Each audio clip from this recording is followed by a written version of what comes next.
Hello and welcome to the section 3 of the course Building Defense for Services and Attacks on Applications.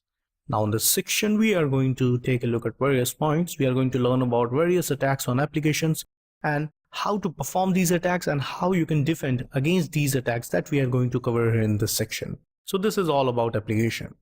Now let's start with the first video section, Introduction.